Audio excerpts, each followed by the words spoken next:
అందరికీ నమస్కారం. ఈరోజు మీ అందరికీ నేను వినిపించబోయే కథ ఇది ఒకందుకు మంచిదేగా. రచన కొయిలాడ రామ్మోహన్ రావు గారు.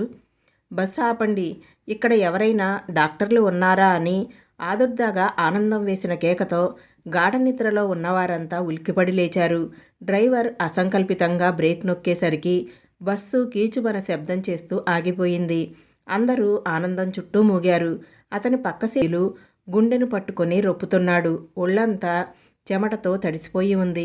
ఊపిరి అందక ఆయాసపడుతుంటే చుట్టూ చేరిన వారిని పక్కకు నెడుతూ పర్వాలేదు, విశాఖపట్నం దగ్గరలోకి వచ్చేశాం, మీకేమీ కాదు అంటూ మార్కండేయులకి ధైర్యం చెప్పాడు. 2 క్షణాలాగి, డ్రైవర్ గారు, డైరెక్ట్ పోనివ్వకుండా అదిగో అక్కడ కనిపిస్తున్న బ్రహ్మంగారి తోట పక్క నుండి బస్సును పోనివ్వండి. అలా అయితే మనకి 4 కిలోమీటర్లు కలిసి వస్తుంది.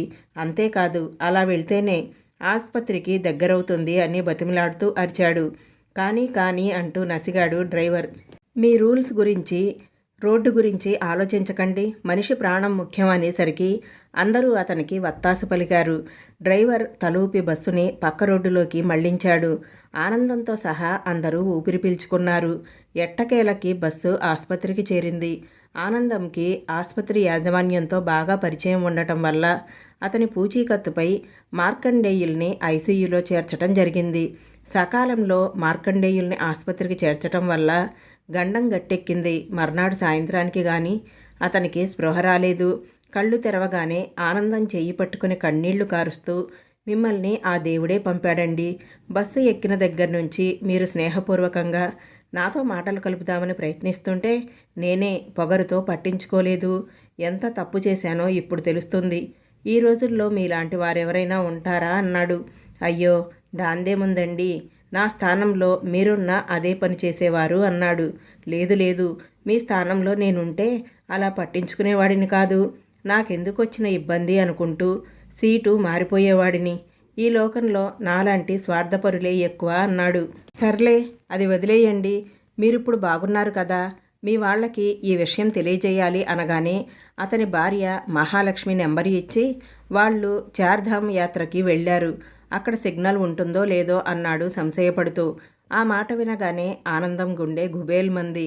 చార్ధామ్ యాత్రికులు వరద బీభత్సంలో ఇరుక్కున్నారని, చాలామంది ప్రాణాలు కోల్పోయారని టీవీలో చూశాడతను. ఆ విషయం మార్కండేయులకు చెప్తే తట్టుకోలేడని దాచి, నిజమే, అక్కడ సిగ్నల్ ఉండదు, అయినా ప్రయత్నిస్తాను అన్నాడు. ఆనందం వెళ్ళిపోయాక అతని గురించే ఆలోచిస్తూ ఉండిపోయాడు మార్కండేయులు. అతనికి బస్సు ప్రయాణం గుర్తుకు వచ్చింది. నమస్తే, నా పేరు ఆనందం, మీ పేరు అన్నాడు బస్సులో అతని పక్కన కూర్చుని పరిచయం చేసుకుంటూ. మార్కండేయులు పరధ్యానంలో ఉన్నట్లు నటించాడు. అయ్యా, నా పేరు ఆనందమని చెప్పాను, మీ పేరు అని మరోసారి ప్రశ్నించాడు. అతని స్నేహధోరణిలో ఏ మార్పు లేదు. మార్కండేయుల సమాధానం కోసం ఎదురు చూస్తున్నాడు. విషాదం అని సమాధానం ఇచ్చాడు. అందులో కాస్తంత వెటకారం తొంగి చూసింది. అదేమీ గమనించని వాడిలా, ఏమన్నారు? వినోదం అన్నారు కదూ. బాగుంది. ఆనందం, వినోదం, మన జోడీ బాగా కుదిరింది అన్నాడు నవ్వుతూ. మార్కండేయులు విసుగ్గా చూసి, ఏదో జోక్గా అన్నాను, నా పేరు మార్కండేయులు అన్నాడు. ఓ, చిరంజీవి అన్నమాట బాగుంది అన్నాడు మెచ్చుకోలుగా చూస్తూ. మార్కండేయులకి చిరాకు పుట్టింది. చిరంజీవి కాదు, పవన్ కళ్యాణ్ కాదు, మార్కండేయులు అంతే అన్నాడు విసురుగా. కొత్త వాళ్లతో అలా మాట్లాడటం సంస్కారం కాదు అని అనిపించలేదు అతనికి. ఆనందంకి ఏం మాట్లాడాలో తెలియలేదు. కొద్ది క్షణాల తర్వాత నోరు విప్పాడు. మార్కండేయులు శివుని వరం వలన చిరంజీవి అవుతాడు అంటూ చెప్తుండగా, ఆ కథంతా నాకు తెలుసండి, దయచేసి మళ్ళీ నా పేరు ఎత్తకండి. ఆ పేరంటేనే నాకు చాలా చిరాకు.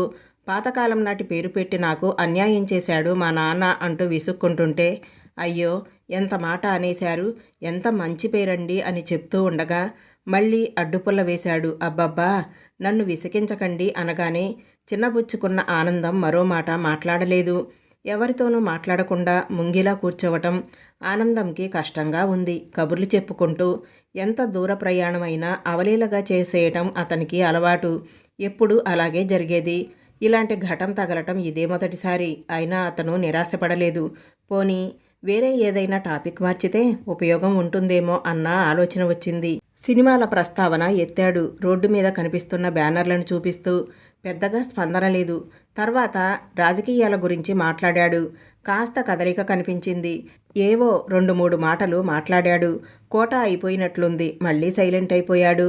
టాపిక్ మార్చి క్రీడల గురించి మాట్లాడటం మొదలుపెట్టాను. అందులోనూ అతను ఇంట్రెస్ట్ చూపించలేదు. అతనికి నేనెందుకో నచ్చలేదు. కారణం ఏమై ఉంటుంది అనుకుంటూ తలపొక్కున్నాడు ఆనందం. ఆ ప్రశ్నకు సమాధానం దొరక్క. కానీ ఆ సమాధానం మార్కండేయులు దగ్గర ఉంది. బలిష్టంగా, ఆరోగ్యంగా, వయసు పైబడిన, తరగని తేజంతో మెరిసిపోతున్న ఆనందం అంటే అతనికి అసూయ. అతనెందుకు అలా ఉన్నాడు, నేనెందుకు ఎలా ఉన్నాను అనుకుంటూ గుండా పిండి అయిపోయాడు. అలా గతమంతా గుర్తుకు రాగానే మనసు చేదుగా అయిపోయిందతనికి. ఛీ, ఎంత మూర్ఖంగా ప్రవర్తించాను. ఆయన మంచివాడు కాబట్టి ఇవేమీ మనసులో పెట్టుకోకుండా నన్ను ఆదుకున్నాడు అనుకుంటూ పశ్చాత్తాపంతో కుమిలిపోయాడు. ఆనందంకి అంతా అయోమయంగా ఉంది. తోటి ప్రయాణికుడు కదా అని మానవత్వంతో సాయం చేయటానికి ముందుకు వచ్చాడు. కానీ తాను చిక్కుల్లో పడే అవకాశం ఉందేమోనని గాబరా మొదలయ్యింది. పాపం అతని కుటుంబీకులు ఏమైపోయారో. కర్మకాలి సొంత మనుషులను పోగొట్టుకుంటే ఈ వయసులో అతన్ని ఎవరు చూస్తారు? ఆసుపత్రి నుండి డిశ్చార్జ్ అయ్యాక అతన్ని ఎక్కడుంచాలి? ఆసుపత్రి బిల్లు ఎలా కట్టాలి? ఇలాంటి ఆలోచనలతో అతని బుర్ర బద్దలైపోతుంది. ఆ రోజంతా ఫోన్ కోసం ప్రయత్నిస్తూనే ఉన్నాడు. ఏ ప్రయత్నమూ ఫలించలేదు. వాళ్ళందరూ ప్రాణాలు పోగొట్టుకున్నారేమోనన్న భయం అతన్ని ఆవహించసాగింది. బాగా డీలా పడిపోయాడు. కానీ సాయంత్రానికి వచ్చిన మెసేజ్ అతనిలో ధైర్యం నింపింది. సుమారు 15 మిస్డ్ కాల్స్ ఉన్నాయి. ఎవరు అన్న ఆ మెసేజ్ సారాంశం. వెంటనే బదులిచ్చాడు. మార్కండేయులు గారికి గుండెపోటు వస్తే ఆసుపత్రిలో చేర్చాము. ఇప్పుడు బాగానే ఉన్నారు. నేనే ఆయన తోటి ప్రయాణికుడిని. పేరు ఆనందం అని. మళ్ళీ 1.5 గంటల తర్వాత కానీ మెసేజ్ రాలేదు. అదృష్టం బాగుండి అందరము ప్రమాదం నుంచి గట్టెక్కాము. కానీ ఎప్పుడు తిరిగి వస్తామో చెప్పలేము. మీరు ఆయన్ని కాస్త కనిపెట్టుకుని ఉండండి. వీలు కుదరగానే ఆసుపత్రి బిల్లు పంపించేస్తామని మెసేజ్ వచ్చింది. అప్పటికి కానీ అతను కుదుటపడలేదు. మీరు గాబరా పడతారని అసలు విషయం చెప్పకుండా దాచాను సార్. ధామ్లో వరదలు ముంచెత్తాయి. అయితే మీ వాళ్ళంతా క్షేమంగా ఉన్నారని సందేశం వచ్చింది. ఫోన్ మాత్రం కలవలేదు. ఈరోజు మిమ్మల్ని డిశ్చార్జ్ చేసేస్తున్నారు. కొన్ని రోజుల పాటు కదలకుండా విశ్రాంతి తీసుకోవాలని చెబుతున్నారు. ఈ పరిస్థితుల్లో మీరు ప్రయాణం చేయకూడదు. మీ వాళ్ళు వచ్చేంత వరకు కొన్ని రోజులు మా ఇంట్లో ఉండండి అన్నాడు ఆనందం. తన దుస్థితిని తలుచుకొని కన్నీరు కార్చాడు మార్కండేయులు. కాదని చెప్పటానికి అతనికి మరో దారి లేదు. కన్నీరు కారుస్తూనే తలూపాడు. అతని కన్నీరు తుడుస్తూ, బాధపడకండి. కష్టాలు వస్తాయి పోతాయి. మనం ధైర్యంగా ఉండాలి అని సర్ది చెప్తున్న ఆనందానికి మనసులోని 1000 దండాలు పెట్టాడు. ఆనందం బలవంతం మీద అతని ఇంటికి వచ్చాడే గాని అతని శ్రీమతి పిల్లలు ఆదరిస్తారో లేక ముఖం మార్చుకుంటారో అన్న భయం అతన్ని ఆవరించింది. ఆనందం కొడుకు కూతురు అమెరికాలోనూ ఆస్ట్రేలియాలోనూ స్థిరపడ్డారని తెలిసేసరికి కొంత భయం వీడింది. అనంతరం ఆనందం శ్రీమతి వాసిని ఆదరంగా ఆహ్వానించడంతో మిగిలిన ఉన్న భయం కూడా పోయింది. అతని కళ్ళు మళ్ళీ చెమిర్చాయి. ఆ మర్నాడు మహాలక్ష్మి భర్తతోనూ ఆనందంతోనూ ఫోన్లో మాట్లాడగలిగింది. విశాఖపట్నం చేరుకోవటానికి మరో 1 వారం రోజులు పట్టవచ్చని చెప్పింది. మార్కండేయులు గురించి దిగులు పడవద్దని భరోసా ఇచ్చాడు ఆనందం. ఆనందం ఇంట్లో గడిపిన 1 వారం రోజుల్లో చాలా విషయాలు నేర్చుకున్నాడు మార్కండేయులు. జీవితాన్ని ఎలా గడపాలి, ముఖ్యంగా వార్ధక్యం వచ్చాక ఏ పనులు చేయాలి, 60 ఏళ్లు దాటాక జీవితం ఎలా ఉండాలి, ఇలాంటి విషయాలన్నీ అతనికి అనుభవపూర్వకంగా తెలిసొచ్చాయి. ఇంతకాలం తానెంత అవివేకంగా బతికాడో అర్థమైంది. ఆ వాస్తవాలు గ్రహించగానే అతని కళ్ళల్లో నీళ్లు చిప్పిల్లాయి. ఉద్యోగంలో ఉన్నంతకాలం క్యాంపులు, ఇన్స్పెక్షన్లంటూ ఇంటి పట్టున ఉండేవాడు కాదు. భార్యతోనూ పిల్లలతోనూ ఆనందంగా గడపటానికి ప్రాధాన్యత ఇచ్చేవాడు కాదు. కుటుంబంతో గడపటం అనే బాధ్యతను ఎప్పుడూ విస్మరించేవాడు. ఒక నియమం లేదు, నిబద్ధత లేదు. ఎంతసేపు ఉద్యోగంలో ఉన్నత శిఖరాలను అధిరోహించటమెలా అనే ఆలోచనే.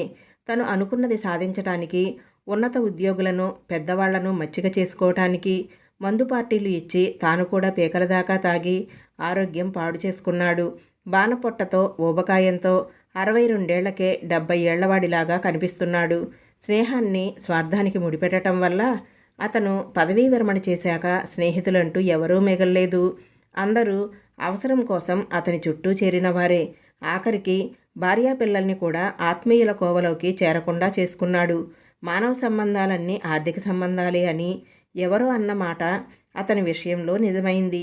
ఇన్నాళ్ళు పోషించాడు కాబట్టి అతని పట్ల భార్యాపిల్లలు బాధ్యతగా వ్యవహరిస్తున్నారు, కానీ దాంట్లో ప్రేమ మాత్రం కొరవడింది.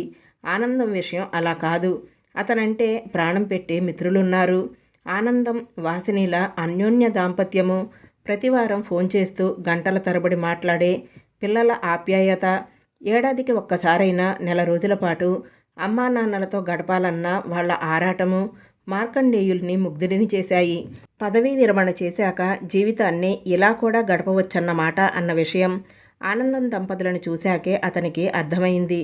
తానున్న వారం రోజులు వాళ్లనే చూస్తూ పూటకొక కొత్త విషయం తెలుసుకుంటూ వచ్చాడు. ఆనందం, వాసినిల ఆరోగ్య రహస్యం తెలిసిపోయింది అతనికి. ఉదయం లేచిన దగ్గర నుంచి వాళ్ళిద్దరూ ఏదో పనిలో నిమగ్నమై ఉంటారు. అది తోట పని కావచ్చు, వంట పని కావచ్చు, ఇంటి పని కావచ్చు.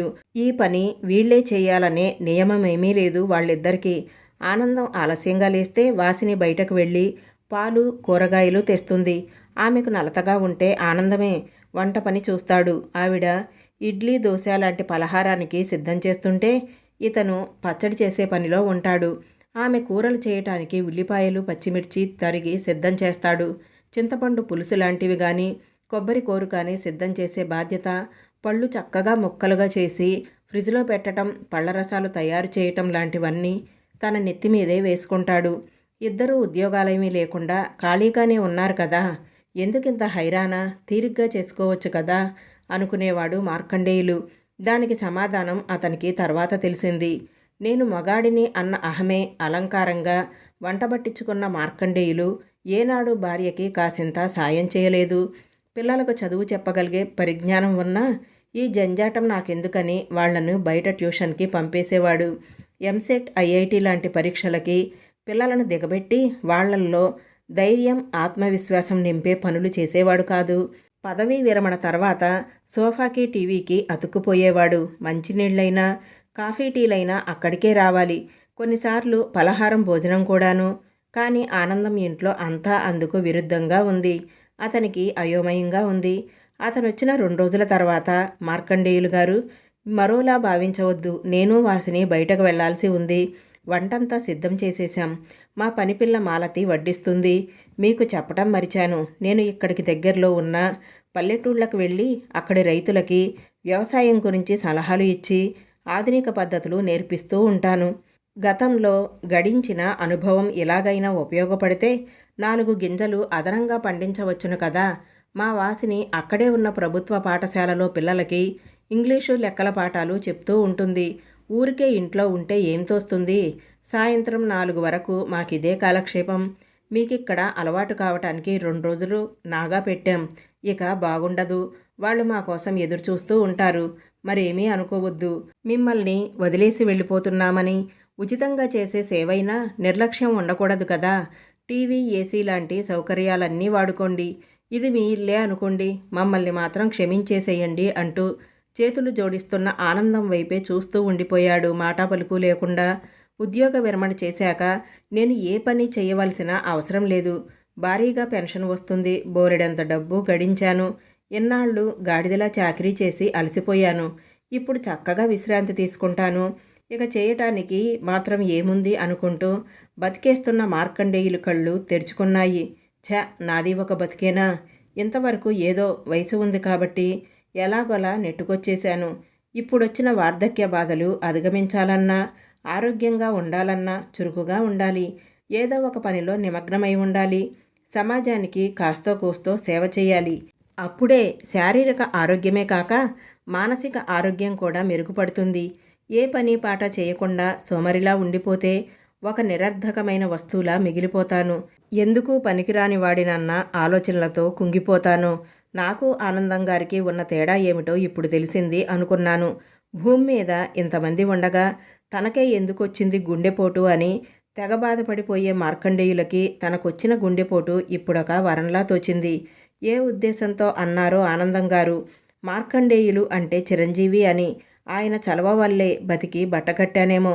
ఏదైతేనేం ఆ గుండెపోటే నాలో మార్పు తెచ్చింది కదా.